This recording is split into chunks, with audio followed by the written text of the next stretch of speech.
Nahmaduhu wa nusalli wa nusallim ala rasulihil karim wa ala alihi wa ashabihi ajma'in, amma ba'du.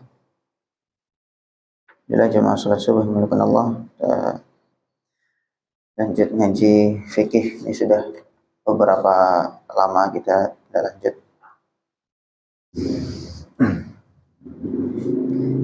Kita awali dengan kalimat Fatihah untuk guru-guru kita. Ya Hadratin Nabi Mustafa Muhammad sallallahu alaihi wasallam wa alihi wa sahbihi.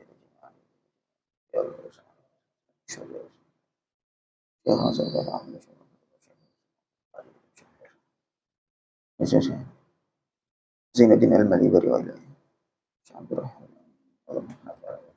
Al-Fatihah. A'udzu billahi minasy syaithanir rajim. Bismillahirrahmanirrahim. Alhamdulillahi rabbil alamin. Arrahmanir rahim. Maliki yaumiddin. Iyyaka na'budu wa iyyaka nasta'in. Ihdinas siratal mustaqim. Siratal ladzina an'amta 'alaihim ghairil maghdubi 'alaihim waladdallin. Amin. Bismillahirrahmanirrahim. Lanjutannya faslun fi sunanil wudu. Fasal tentang sunnah-sunnahnya wudu. Terakhir kita bahas rukun-rukun, sekarang sunnah-sunnahnya wudu. Wahia sunnah-sunnahnya wudu itu katsiratun, ada banyak. Minha, di antara sunnah-sunnahnya itu satu, istiqbalul qiblati, menghadap kiblat, fi jami'il wudu, dalam seluruh kegiatan wudu. Sunnah menghadap kiblat.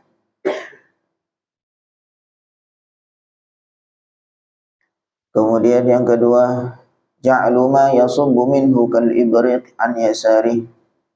Ja'lu ma, menjadikan sesuatu, yasubbu minhu, yang dia menuang darinya, kal ibriqi, seperti teko, seperti apa namanya, ceret, an yasarihi, di sisi kirinya. Kalau zaman dulu ya, itu biasanya kan kalau wudu pakai sesuatu yang dituang.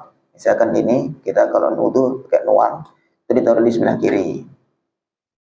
Wa ma yaghtarifu minhu, kemudian kalau wudunya itu yaghtarif itu ngambil.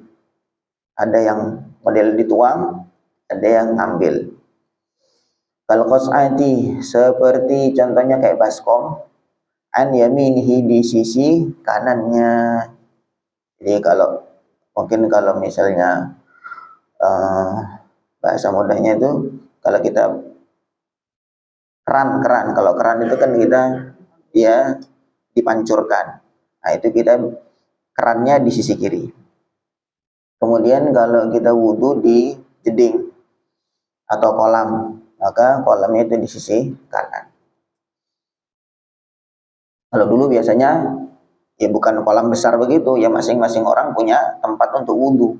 Contoh misalkan kayak botol begini, kalau misalkan wudu itu dengan cara dituang, maka tempat untuk menuang itu di sisi kiri. Kemudian kalau di wudu dengan cara mengambil airnya, ya tarif, menciduk airnya, menggayung, maka di sisi kanan. Itu sunnahnya, alias anjuran. Kalau fikih apa nih sunnah dalam hukum fikih, itu berarti sesuatu yang kalau dikerjakan berpahala, kalau nggak dikerjakan ya tidak berdosa, tidak apa-apa. Ini sunnah. Fata'awudhu, yang ketiga adalah ta'awudh. A'udzubillahi minasyaitonir rajim. Wasyahadatani, dan juga membaca dua kalimat syahadat. Asyhadu an la ilaha illallah wa asyhadu anna Muhammadar Rasulullah. Wa qawluh alhamdulillahilladzi ja'alal ma'a tahura, dan mengucapkan alhamdulillahilladzi ja'alal ma'a tahura. Alhamdu, segala puji lillah, milik Allah. Alladzi ja'alal ma'a, yang telah menjadikan air, tahuran, sebagai sesuatu yang suci dan mensucikan. Ba'da dzalika, setelah mengucapkan ta'awud dan syahadat. Waktu kita mau wudu, sunnah baca a'udzubillahi minasyaitonirrajim, kemudian syahadat. Kemudian alhamdulillahilladzi ja'alal ma'a tahura. Segala puji bagi Allah yang telah menjadikan air ini suci. Fatasmiyatu, baru kemudian baca bismillah, lil ittiba', karena kita mengikuti contoh yang dicontohkan oleh para ulama sampai Rasulullah. Baca bismillah sunnah. Jadi urutannya ta'awudz, kemudian syahadat, kemudian baru alhamdulillahilladzi ja'alal ma'a tahura, baru kemudian bismillah. Wa aqalluha, minimalnya bismillah adalah kata bismillah. Wa akmaluha, sedangkan yang sempurna bismillahirrahmanirrahim. Bismillah saja sudah cukup, itu paling minimal. Kemudian kalau mau lebih sempurna, bismillahirrahmanirrahim. Wa yusannu, dan disunnahkan, liman, bagi orang, tarakaha, yang meninggalkan bismillah, awalal wudu'i, di awal wudu. Disunnahkan ayyatadarakaha, untuk menyusul baca bismillah, asna'ahu, di tengah-tengah wudu, qailan, dengan mengucapkan bismillahi awwalahu wa akhirahu. Jadi kalau awal wudu lupa baca bismillah, maka disunahkan di tengah-tengah wudu mengucapkan bismillahi awwalahu wa akhirahu. Bismillah dengan menyebut nama Allah di awal wudu dan di akhir wudu. Wa tusannu, dan disunnahkan at-tasmiyatu, baca bismillah, aidan juga, li tilawatil Qur'an, untuk membaca Al-Qur'an. Walau min athna'is surati, walaupun di tengah-tengah surat. Tengah-tengah surat seperti yang enggak dari awal surah, misalkan kita baca surah yang panjang. Contoh, misalkan kayak surah An-Naba, kita baca tidak dari awal, tidak dari amma yatasaalun, mungkin bacanya dari innalil muttaqina mafaza. Nah, sebelumnya sunnah baca bismillah. Tapi kalau dari awal surah itu wajib ya. Awal surah membaca Al-Quran, dari awal surah wajib baca bismillah. Siwa surati Bara'ah, sekecuali disunahkan baca bismillah itu kecuali pada surah Bara'ah, surah At-Taubah. Maka di situ makruh baca bismillah. Sawa'un kanat, baik bacaan itu fi sholati, di dalam salat, am kharijah, atau di luar salat. Baik kita baca Al-Quran itu di dalam salat ataupun di luar salat. Kalau misalkan di tengah-tengah surah yang panjang gitu, maka sama hukumnya di dalam salat ataupun di luar salat. Sunnah membaca dengan bismillah, tidak baca bismillah juga tidak apa-apa. Wali ghuslin, dan sunnah juga baca bismillah untuk mandi. Wa tayammumin, dan juga tayammum. Wa aklin, dan makan. Wa syurbin, dan minum. Wa iktihalin, dan memakai cilak mata. Min kulli amrin dzibalin, berupa segala sesuatu yang baik, apapun perkara yang baik, maka dianjurkan atau disunnahkan membaca bismillah. Bihaitsu la yakunu muharraman lidzatihi, sekiranya apa yang dikerjakan itu tidak haram asli. Nyolong gitu, itu memang diharamkan, memang nyolong, jadi enggak disunahkan untuk baca bismillah. Nyolongnya juga enggak disunahkan, malah dilarang. Bukan semuanya baca bismillah terus mengerjakan sesuatu yang haram lidzatihi, sesuatu yang memang haram dari asalnya. Nah, kemudian itu baca bismillah tidak. Bahkan jangankan baca bismillahnya, mengerjakan saja dilarang. Wala makruhan lidzatihi, begitu juga tidak disunahkan baca bismillah ketika mengerjakan yang makruh. Wala min safasifil umur, begitu juga tidak disunahkan membaca bismillah ketika mengerjakan hal-hal yang remeh, hal-hal yang ya tidak ada manfaatnya lah, tidak ada manfaatnya. Lanjut, yang kelima, faghuslul kaffaini, sunnah wudu diantaranya adalah membasuh kedua telapak tangan. Ma'an, bersamaan ilal ku'aini sampai ke pergelangan tangan. Ma'at tasmi'ati bersamaan dengan baca bismillah, nawiyan dengan berniat sunnatul wudu, mengerjakan sunnah wudu. Jadi sebelum wudu cuci dulu tangannya. Siapa tahu tangannya terkena najis ataupun hal-hal yang bisa merubah kesucian air itu. Karena misalkan kalau ada najis di tangan kita, kemudian langsung menadah air misalkan dari keran, kemudian disiramkan ke wajah, maka air itu jadi mutanajis begitu. Maka dihilangkan dulu najis yang ada di tangan. Kalau najis ya memang harus dihilangkan secara wajib ya. Tapi maksudnya ini sunnah, walaupun tidak najis pun itu tetap dianjurkan untuk membasuh kedua tangan sebelum mulai wudhu bersamaan dengan bismillah.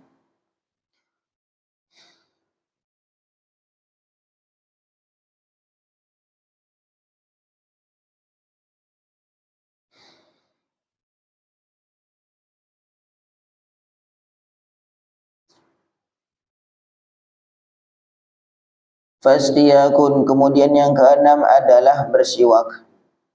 Ai isti'malu siwaki, maksudnya istiak itu menggunakan siwak atau gosok gigi. Siwak yang dari kayu arok itu. Waqad marra, dan telah lewat bayanu kaifiyatihi, penjelasan tata cara bersiwak sudah lewat.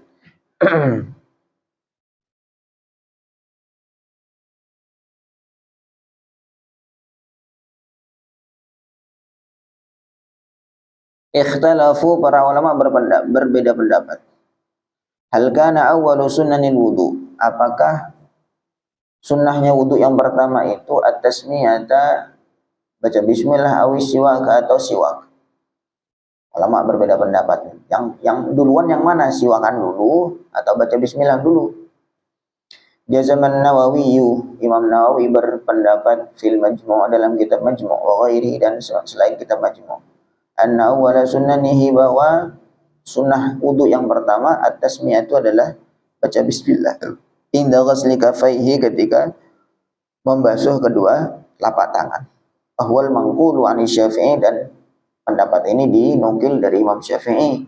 Wa katsirin, dan banyak sekali min al ashab, dari ashabus Syafi'i, dari murid-murid Imam Syafi'i. Wa qala jam'un mutaqaddimun, dan sebagian ulama mutaqaddimun, ulama-ulama yang dulu selain Imam Nawawi ya, inna awwalaha, bahwa yang pertama kali dari sunnah-sunnah yang wudu itu dikerjakan as-siwaku, adalah siwak, tsumma tasmiyatu, kemudian baca bismillah. Ini beda urutan saja, maksudnya beda perbedaan pendapatnya terkait urutannya, tapi dua-duanya termasuk sunnah, itu sudah sepakat. Ya, siwakan dulu, baca bismillah dulu. Ya, mana saja boleh, yang penting dikerjakan. Yang ketujuh, famat madatun, kemudian berkumur, fasting syakun, kemudian menghirup air ke hidung, lil ittiba, karena mengikuti contoh-contoh.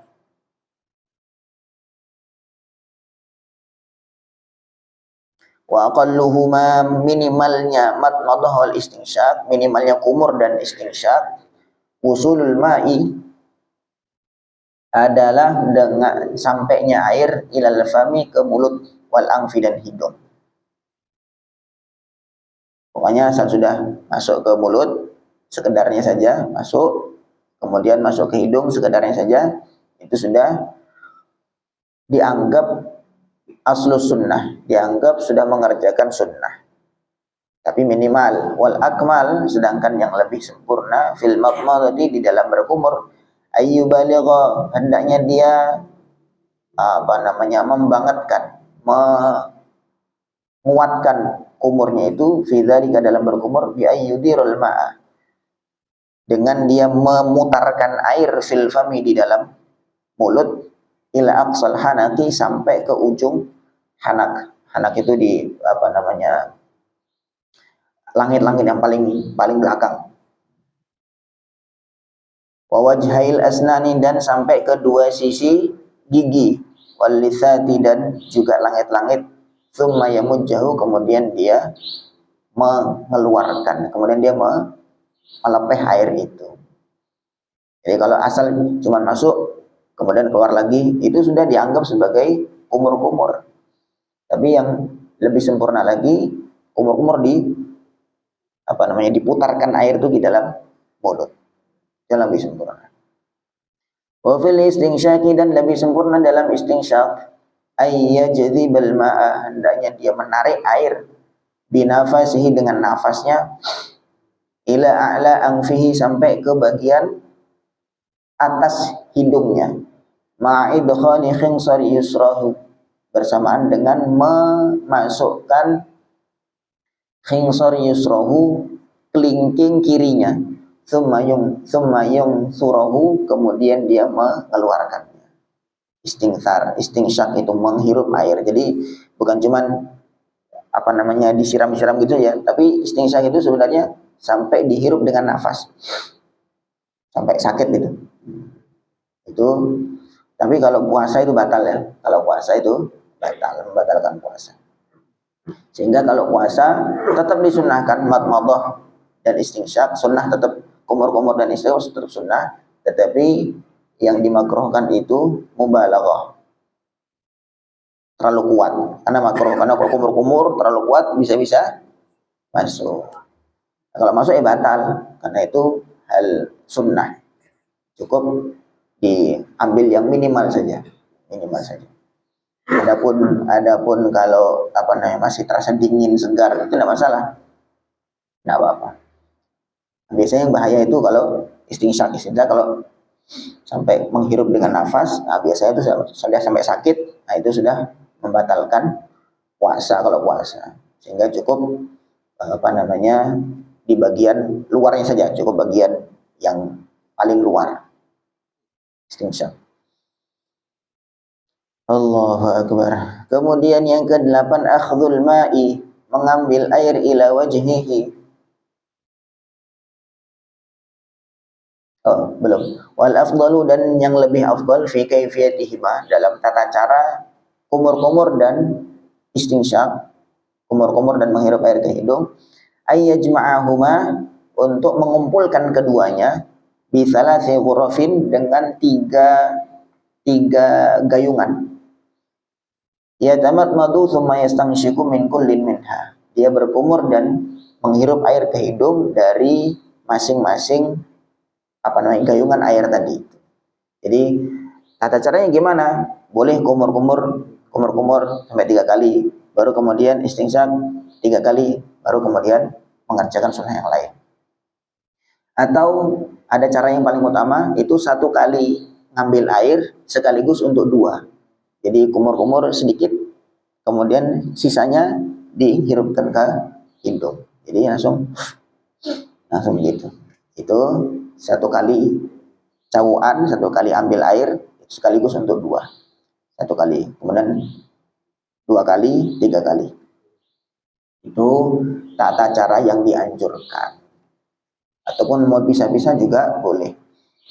Kemudian yang ke-8, akhdhul ma'i, mengambil air ila wajhihi, ke wajahnya, bikaffaihi ma'an, dengan kedua tangannya, kedua telapak tangannya dengan bersamaan. Ngambil air dengan kedua tangannya bersamaan. Itu sunnah. Tentu ini kondisi ideal ya, kondisi orang yang tangannya lengkap, tangannya bisa atau tidak sakit. Nah, ini sunnah. Tsummal bada'atu, kemudian memulai fi ghaslihi, di dalam membasuh wajah, bi'a'lahu, mulai dari bagian atas.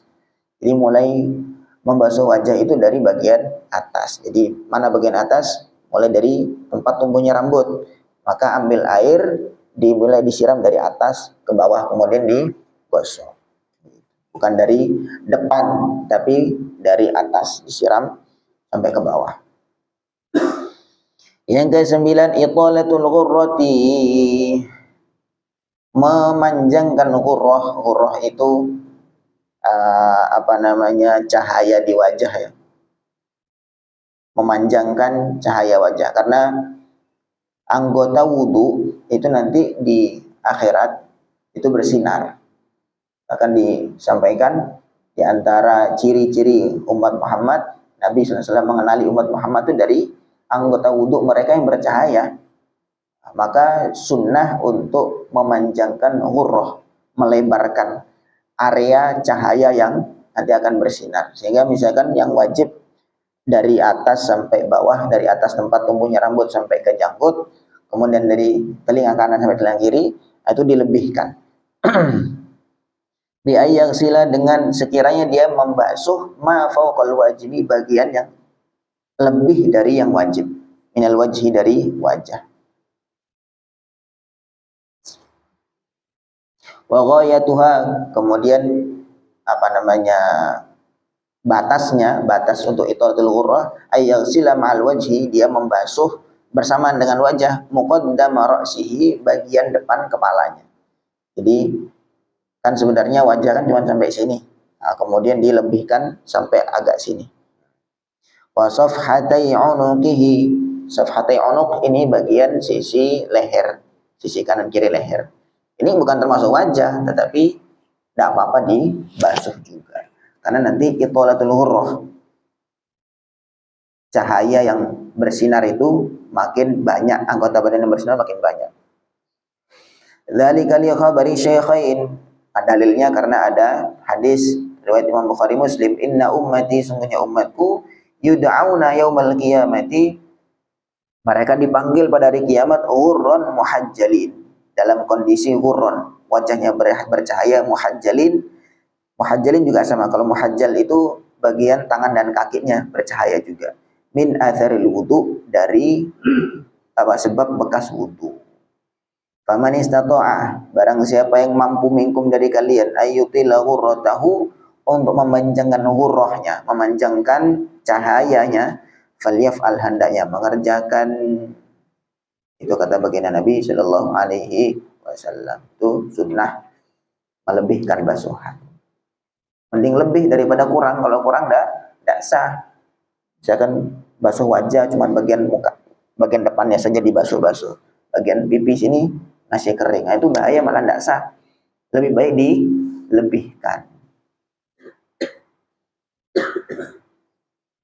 Wazada Muslim, riwayat Imam Muslim ada tambahan, wa tahjilahu, dan memanjangkan tahjil, memanjangkan basuhan tangan dan kaki. Jadi kalau misalkan batas siku dilebihkan sampai setengah lengan, begitu.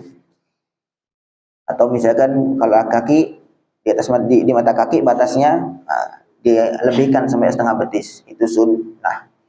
Ayyud'auna, maksudnya mereka dipanggil yauma idzin, pada hari kiamat, bidul wujuh, dalam kondisi wajahnya putih, wal aidi, dan juga putih tangannya, wal arjuli, dan kaki-kakinya. Masya Allah.